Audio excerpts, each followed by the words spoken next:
The judge was seconds from ending it all, when a voice, sharp as shattered glass, broke the silence. "I will defend him." Everyone turned. The back stood a maid, apron still on, sweat glinting, folder clutched like a weapon at an old lawyer. No license, just fury, truth, and something none of them expected. Proof. Why would a cleaning woman risk everything to save a man who insulted her? The courtroom wasn't built for people like her. Polished marble, velvet benches, gold-plated nameplates. Every detail screamed wealth, order, and exclusion. Somewhere between silence and scoff, a woman stood at the back, invisible until she wasn't. Her name was Amira Brooks, 25, a black housemaid, an apron still tied around her waist, a folder pressed tight to her chest like armor. Not a lawyer, not invited, not wanted. Seconds earlier, the judge looked toward the empty defense table, his voice heavy with finality. "As Mr. Whitmore's counsel has failed to appear, I'll defend him." The words fell like a gavel. Heads whipped around. Phones were raised. Laughter flickered like matches. Who is she? Probably forgot to mop the hallway. A janitor playing courtroom Barbie? The man she just offered to defend, Gideon Whitmore, disgraced tech mogul, once a billionaire and now a public villain, turned slowly in his chair. His gaze landed on her like a slap. "You," he spat. "You should be downstairs scrubbing tile, not embarrassing yourself in federal court." Laughter rolled in waves. Even the stenographer smirked. But Amira didn't move, didn't blink, didn't lower her voice when she spoke again. "I've read every line of this case, every clause, every financial timestamp. I know this better than anyone in this room." The judge paused, clearly off script. "You are Miss Amira Brooks, Your Honor. I attended 3 years at NYU Law. Had a dropout when my mother got sick. Since then I've worked as a cleaner, a maid, a night shift housekeeper. But I never stopped studying. And this case? I've memorized it." Gasps.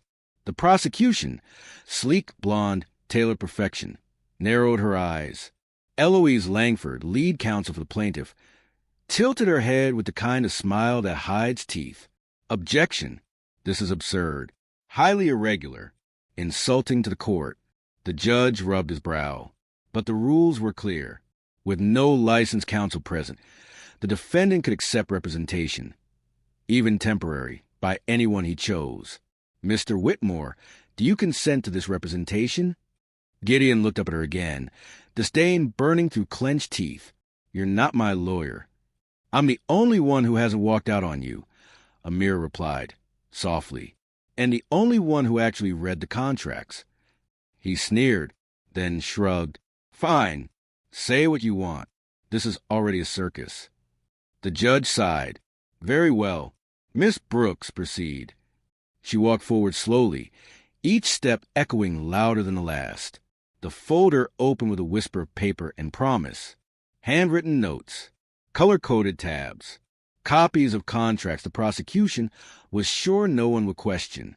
Eloise Langford leaned back, mocking.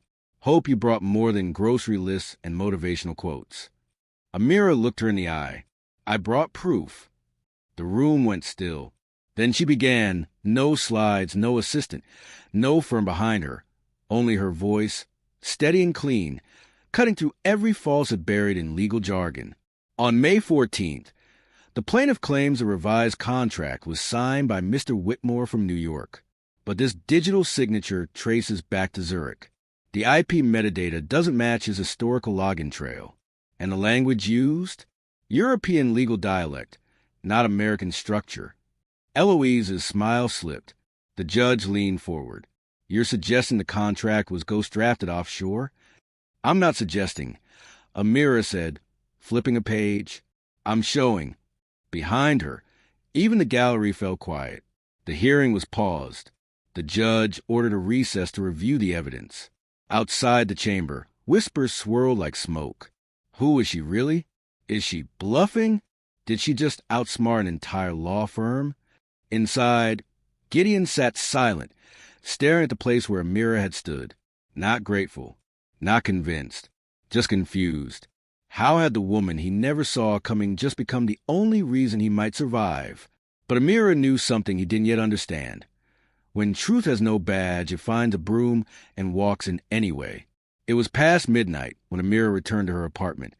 A basement unit with peeling walls and a leaky faucet that ticked like a broken clock. The courtroom still echoed in her head. Gasps, murmurs, disbelief.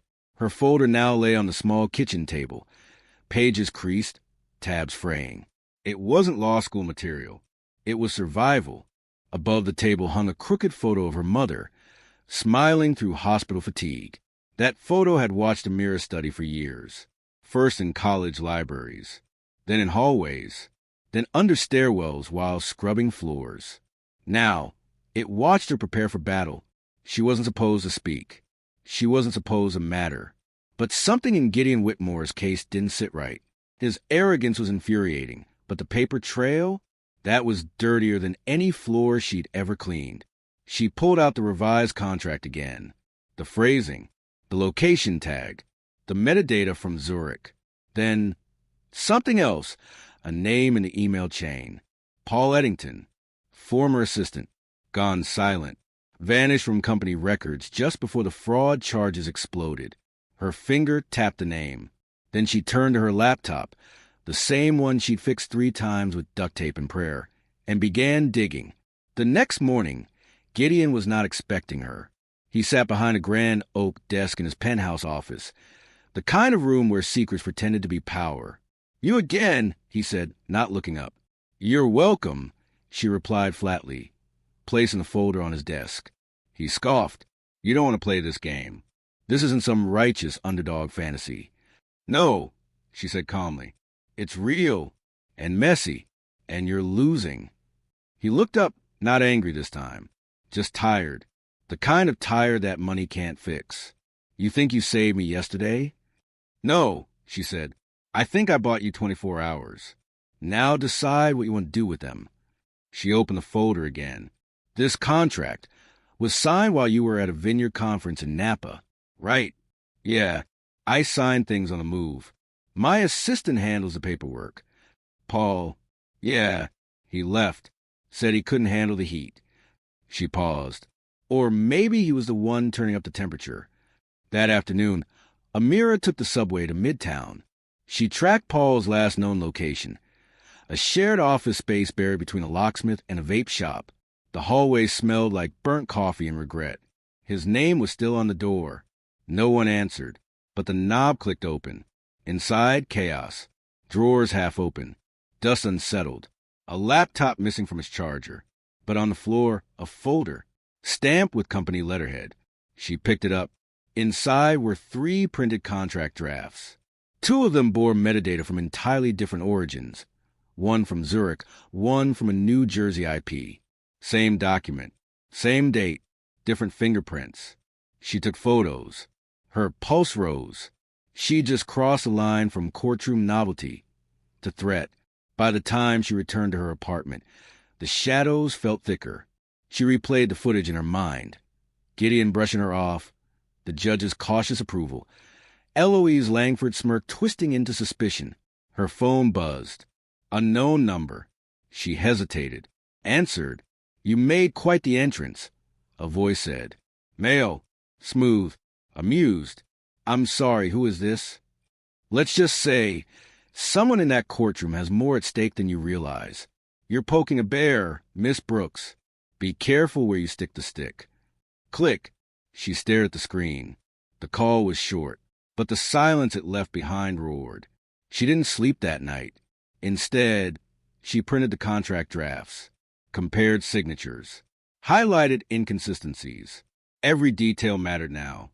Every page was a bullet, and someone out there had just realized she was loading the chamber. She wasn't licensed. She wasn't protected. But she wasn't backing down. Because Amira Brooks had spent years being underestimated. Now she was dangerous precisely because no one saw her coming. Rain tapped on the subway windows like a ticking clock. Amira sat alone. Folder clutched her chest, eyes unfocused.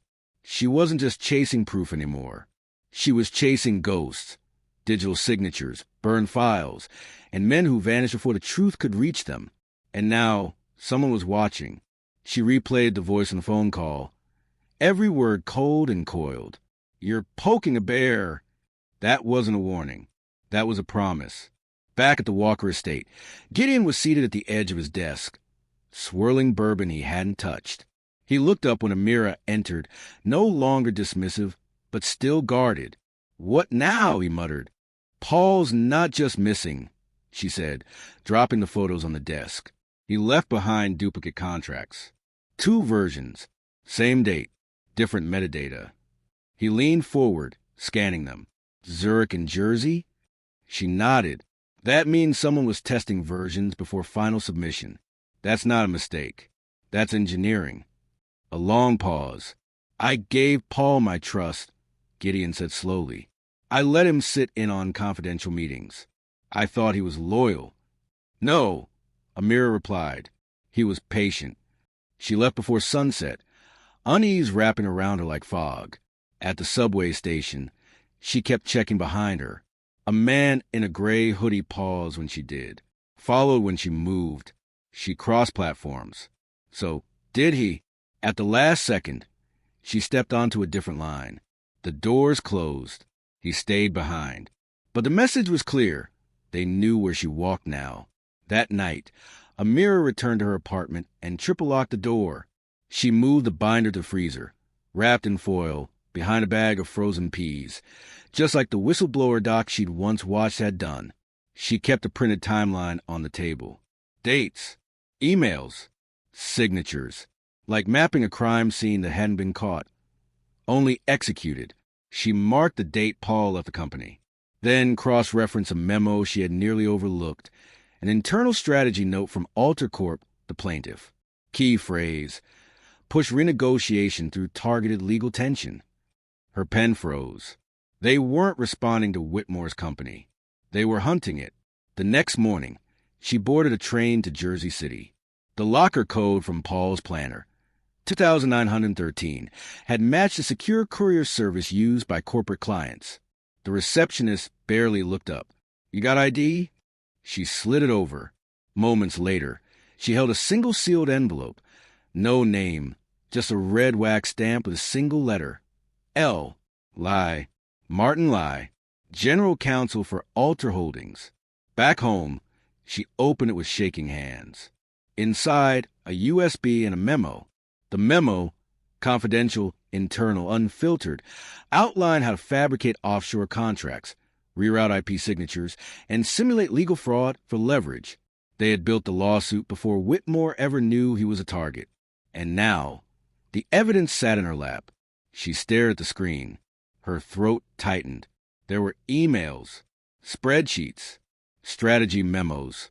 One file literally labeled, projected value from lawsuit pressure, $23.4 million they hadn't sued to win. They sued to own him. And Amira Brooks, the maid they never saw coming, had just cracked it open. Her phone buzzed again. Unknown number. She didn't answer. This time, the silence was louder than threats. She called her old law school classmate, Reggie, now a small-time journalist with big-time integrity. He met her at a diner, late, the kind of place where the staff knew her order and the booze smelled like old coffee and broken secrets. When he saw the files, his jaw locked. "You realize," he said slowly, "this isn't just a lawsuit. This is corporate warfare. This is systemic fraud." She nodded. "And if I stop now, it disappears." He looked at her. "Then we don't let them erase it." Outside the diner, headlights flickered. A black car rolled past slowly. Windows tinted. She didn't flinch. Not anymore. Because fear used to live in Amira's shadow. Now it lived in theirs. The city had changed. Or maybe Amira had. Every alley felt tighter. Every crosswalk longer. The cold didn't bite the same. It pressed, like a hand at her back, urging her to turn around. But she didn't. Not now. Back in her basement apartment. The USB blinked inside her laptop like a tiny lighthouse, calling danger closer. She'd made copies. One for Reggie. One hidden in the hollowed-out book under her bed. And still didn't feel safe. Because what she was holding wasn't just evidence. It was a loaded weapon, aimed straight at the heart of Alter Holdings. The next morning in court, Amira arrived early. The gallery whispered before she even reached her seat. She wasn't just a maid anymore. She was the story, the disruption, the crack in the system's marble. Gideon Whitmore sat at the defense table, lips tight, suit neat but shoulders heavier than before. He looked up as she placed the evidence folder beside him. "You look tired," he muttered. "So, do you?" she replied. Then quietly, "We're not alone in this courtroom, and not everyone here wants justice." The prosecution entered like thunder. Eloise Langford flanked by two new associates. Faces unreadable, eyes calculating. When the judge called the room to order, the air froze. "Your Honor," Amira said, standing calmly, "we submit Exhibit C, a sealed internal memo authored by Martin Lai of Alter Holdings." She handed it over. Gasps followed. Someone in the gallery dropped a pen. The judge read in silence, then looked up. "This outlines manipulation of contract metadata, offshore routing, legal baiting." Langford stood. "This is inadmissible. No verification. Sourced through unlicensed." Amira cut in, measured and clear. The memo was recovered from a secure locker registered to Paul Eddington, verified by timestamp, forensic analysis, and digital chain of custody logs, backed by a third-party affidavit. The judge paused, then nodded. "I've seen enough. This case is no longer a simple civil suit. It is now under review for criminal conspiracy." Langford's mouth opened, then closed. Outside, after the session, the world tilted. Reporters surged. Cameras flashed. Gideon walked beside Amira in silence. "Why?" he asked suddenly. "Why did you even care?" She didn't look at him when she answered. "Because people like me, we live in the cracks of this system. And I've cleaned too many rooms where injustice hides behind polished walls." He watched her a long moment. And in that look, not pity, not pride, respect, real and overdue. That night, Amira returned to the Walker estate. The staff had gone. Only echoes remained. She walked past the dining room, where board members once toasted profits, past the study where Paul had quietly recorded every lie. She entered his old office. Silent, stale air, disrupted drawers, forgotten secrets. Then, in the back of the lowest cabinet, a black planner, inside mundane notes, grocery lists, call reminders, and one sticky note, red ink, 2 words, Zurich packet, and a 4-digit code, 2913. Her chest clenched. That was the key. That was the first breadcrumb.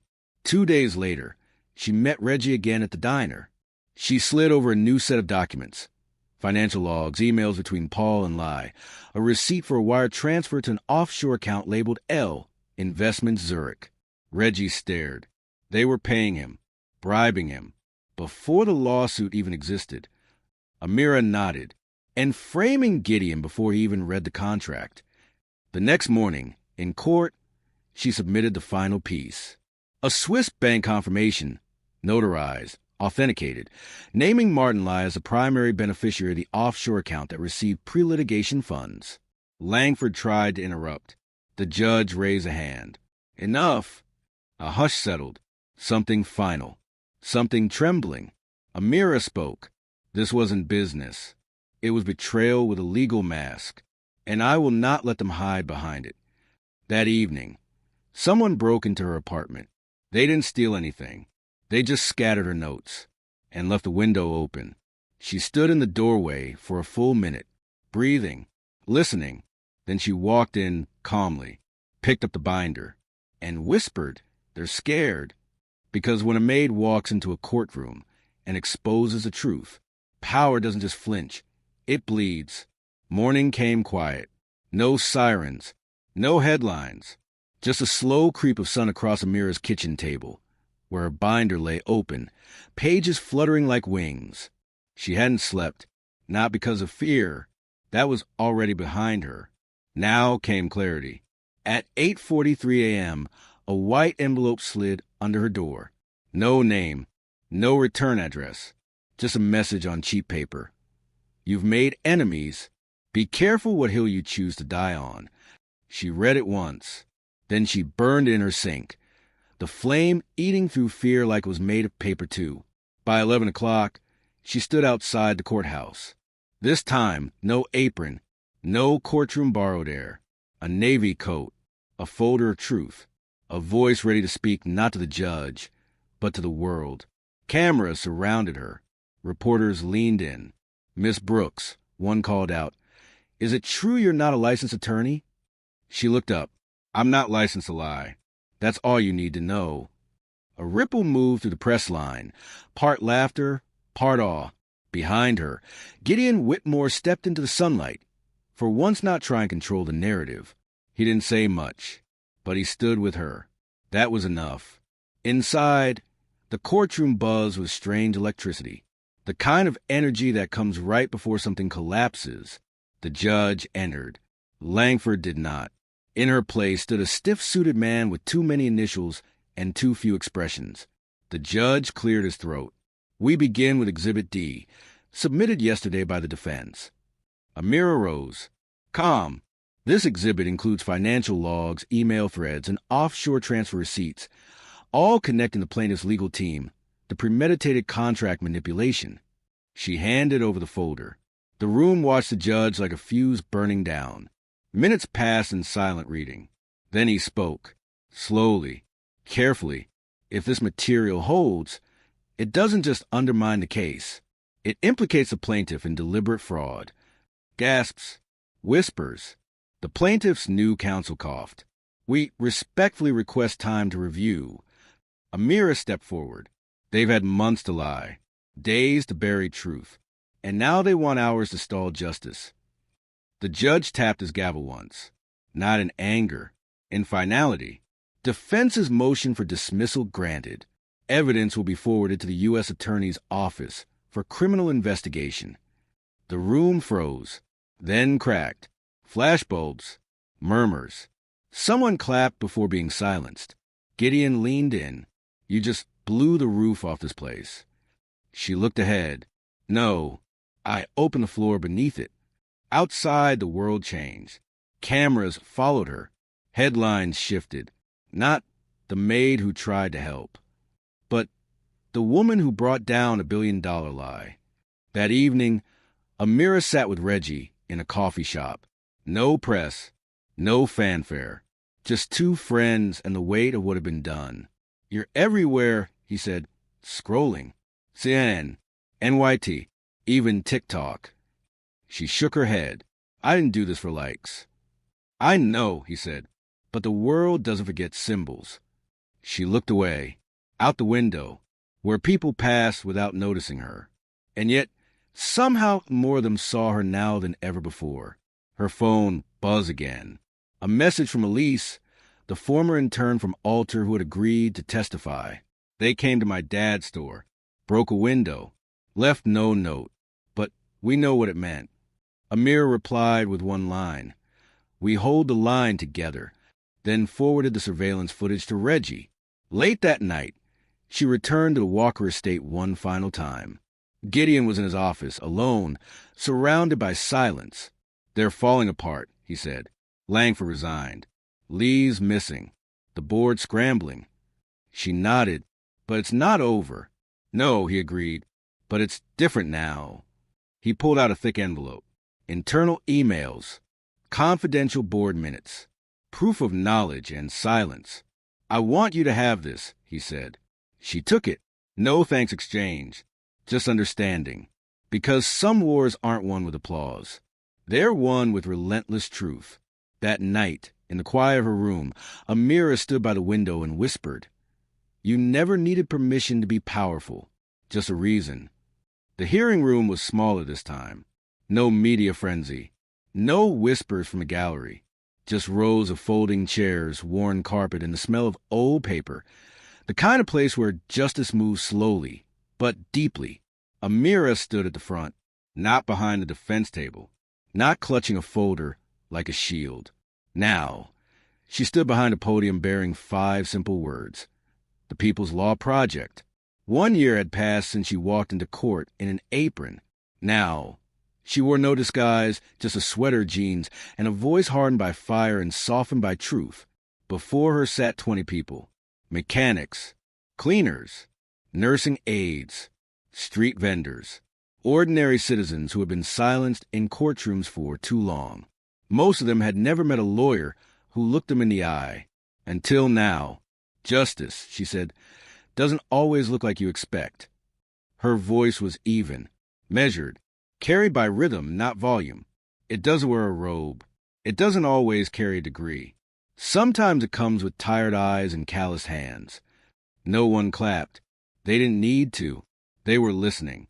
Behind her, on the wall, hung a mural, not of her face, but of hands, dozens of them, holding each other, some painted brown, some pale, some wrinkled, some small. Beneath them, in bright paint, truth doesn't knock. It walks in. Outside, the world kept changing. Gideon Whitmore had rebuilt his company. Smaller, cleaner. He appointed Amira as an external consultant. She declined the salary. Put it toward the project, she said. We need ink, not influence. Martin Lai was under federal investigation. Langford vanished from litigation headlines. Alter Holdings lost 22% of its value in under 6 months. But none of that was a victory Amira remembered. The real victory? A young woman in the crowd, early 20s, clutching a copy of Legal Basics for Workers like it was a lifeline, standing up to ask, how do I start protecting people in my building? That night, Amira returned to the same basement apartment. Same chip walls. Same low hum from the fridge. Only now, her binder sat beside a new folder, hand-labeled, Whistleblower Protection Expansion Draft. She wasn't done. Not even close. Her phone buzzed.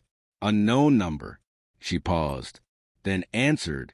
A soft voice, female unsure. Hi, you don't know me. My name's Cassandra. I clean offices in Midtown.